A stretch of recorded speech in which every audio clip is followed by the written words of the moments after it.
gravar.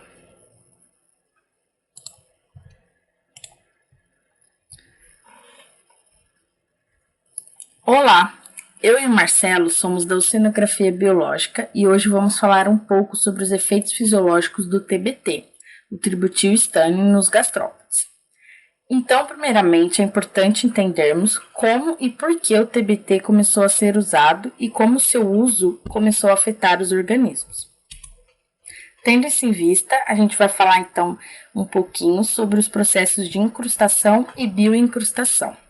Existem várias definições, né? Uma delas é que a incrustação é o processo de acúmulo de material indesejado em uma interface. E a bioincrustação é a deposição e crescimento dos organismos indesejados em superfícies e substratos. Mas como que essa bioincrustação ocorre, né? Ela pode ocorrer e ocorre, né, através do processo denominado de acoplamento pelágico bentônico, que nada mais é do que a conexão do fluxo vertical de energia e matéria entre os ambientes pelágico e bentônico, ou seja, entre a superfície e o fundo, né, o substrato. Mas o que leva esses organismos a aderirem? Então, por que aderir, né? Eles aderem devido à disponibilidade de alimento, né, por conta da nutrição, o alimento e os nutrientes que ficam retidos, então, nos cascos dos navios, por exemplo, né? Isso devido à formação de um biofilme, primeiramente, e por conta das ações bacterianas que ali ocorrem. Só que tudo isso gera consequências, como, por exemplo, a biocorrosão, o aumento do arrasto por parte dos navios, porque uma vez que esses organismos ficam acoplados ali, eles acabam por, né, aumentar o peso desses navios. E, além disso, também por conta da outra consequência da incrustação, seria o aparecimento de espécies invasoras, uma vez que elas são transportadas através conforme os navios navegam, né, pelos oceanos, elas são transportadas, então, de um lugar para o outro. Então, qual foi a solução encontrada, né? Desde os primórdios, né, começaram a ser usados os biocidas. Antigamente, tá até em um trecho na Bíblia, em Gênesis, o uso do piche. Depois também começaram a ser utilizados o arsênico, o enxofre, misturado sempre com algum tipo de óleo. Até que depois de determinado tempo, né, começou a aparecer o uso das tintas anti-incrustantes. E elas foram divididas, digamos assim, em 3 fases. A primeira geração, onde havia o uso de metais nessas tintas, como o zinco e o óxido de cobre. As tintas da segunda geração, onde começaram a aparecer, então, os compostos organostânicos, o tributilestânio, que é o TBT, e o trifenilestânio, que é o TPT, e os derivados, né, desses compostos químicos. E, por fim, a terceira geração de tintas anti-incrustantes, que é onde há a presença de 16 biocidas, bem potencializadores aí, então, para acabar destruindo aí essa biota que vem a acoplar nos cascos dos navios.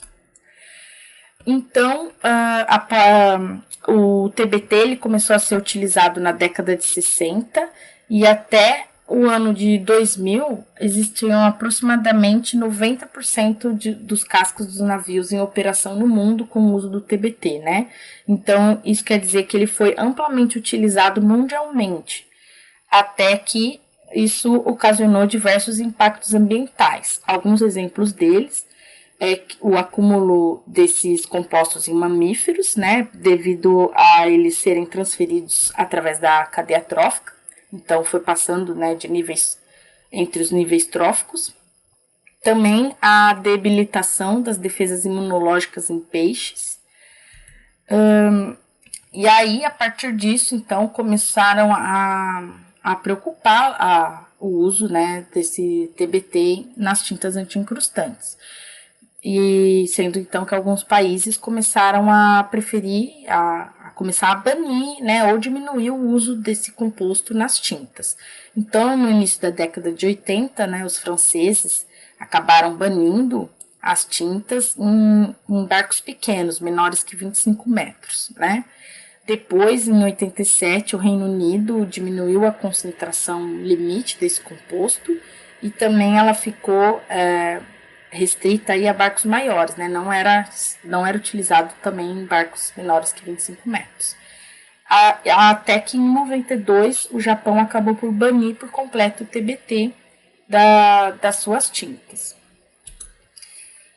Porém, a proibição de fato do TBT ela só foi ocorrer no início dos anos 2000, sendo que em 2003, né, ocorreu um requerimento e a ausência em todos os navios só foi mesmo postergada, né, de fato, no ano de 2008,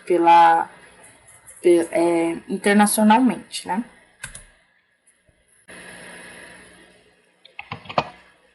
Então, com esse banimento, o TBT ele foi extinguido dos usos dos navios, mas isso causou efeitos e consequências, né? E um dos mais conhecidos é o Infosex, que ele pode causar o Infosex ele causa o aparecimento de fêmeas e dutos deferentes em fêmeas, e isso pode acabar levando a uma consequência de esterilização e morte, né? E isso é medido pelo grau de VDSI. O VDSI é um índice de sequência de vasos deferentes, né, de dutos deferentes, onde pode levar que vai desde níveis onde o nível de Infosex seria próximo a zero, até níveis mais altos, onde as populações elas são incapazes de se reproduzir, ou também pode ocorrer o sumiço ou a extinção dessas populações, né? Bom, e aqui a gente vai apresentar dois artigos, né, onde mostram o efeito do TBT em 3 espécies. Sendo o primeiro dos artigos sobre a resposta do Infosex no tamanho das conchas em diferentes ambientes com 2 espécies. E o outro artigo vai falar sobre como o TBT afetou gastrópodes no norte da Irlanda. Bom, sobre esse artigo, eles evidenciaram que os gastrópodes eles são bons indicadores, pois eles respondem a fatores bióticos e abióticos em sua morfologia. E como os gastrópodes eles são conhecidos por sofrer com os efeitos do TBT que causam o Infosex, eles foram utilizados aqui, né? A hipótese desse trabalho é de que o Infosex afeta o crescimento das conchas e o objetivo dele é de examinar se o tamanho das conchas de fêmeas afetadas por Infosex são maiores que em fêmeas saudáveis ou em machos das duas espécies do estudo, né? Tanto a Leucosania nata quanto a Stramonica brasiliensis. Também examinar a relação entre o VDSI e o tamanho das conchas. E, além disso, relacionar o tamanho das conchas de diferentes categorias sexuais com os fatores ambientais. Bom, esse trabalho ele foi realizado na costa do estado do Espírito Santo, no Brasil, e essa região ela é conhecida por ser urbanizada e por ter muitos portos e marinas na sua proximidade, na sua região. E ela, por ter esses portos e marinas, ela é uma potencial fonte de TBT, e isso já é sabido porque essa influência do TBT no estado já é avaliada desde 2006.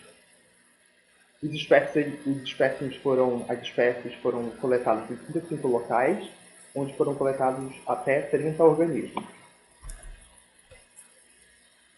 Sobre as categorias ambientais, elas foram divididas em 4 categorias, né? Sendo a primeira o tipo do substrato geológico, dividido em cristalino ou sedimentar. O segundo, como deposição de areia, se tem ou se não tem. A exposição de ondas, também se é exposto ou se não é exposto. Ou a presença de portos e marinas, se é próximo ou se não é próximo. Bom, a análise de dados foi feita através de uma nova e o teste de post-hoc de Turkey, onde foi avaliado o tamanho das conchas entre as categorias de sexo de fêmeas afetadas pelo Infosex, de fêmeas saudáveis e de machos, e se o tamanho o aumento no tamanho das conchas corresponde ao aumento do PDSI. Também foi feita uma análise de correspondência canônica e o teste de permutação correspondente, né? Onde as variáveis foram a leucosania nata, os tamanhos brasilienses, os fatores ambientais e os fatores biológicos. Bom, como resultado, né, a gente teve a presença de Infosex nas duas espécies, onde foi visto que o Infosex esteve presente em mais de 60% dos espécimes, né? Foi avaliado também que 152 espécimes possuíam esterilidade, que é avaliado pelo PDSI do nível 5, e também 5 espécimes de Leucosania nata foram avaliadas como cápsulas abortadas, que é o nível de PDSI 6. Pode passar. A gente teve conchas maiores em fêmeas afetadas pelo Infosex, né? Como a gente pode ver no gráfico aqui, os valores mais altos são para fêmeas afetadas pelo Infosex, né? Em Leucosania nata a gente vê uma distância muito maior, e a gente também consegue ver que nos tamanhos brasilienses ela também está acima do tamanho das outras categorias sexuais. E também eles conseguiram ver que quanto maior a concha, maior o nível de VDSI, né? Na espécie de Leucosania nata, eles conseguiram ver que em conchas com VDSI 2 e 3 foram significativamente menores do que em VDSIs níveis 4 e 5. Já em Stramonica brasiliensis, eles conseguiram ver que as conchas com VDSI 1 eram significativamente menores que em conchas com VDSI nível 4.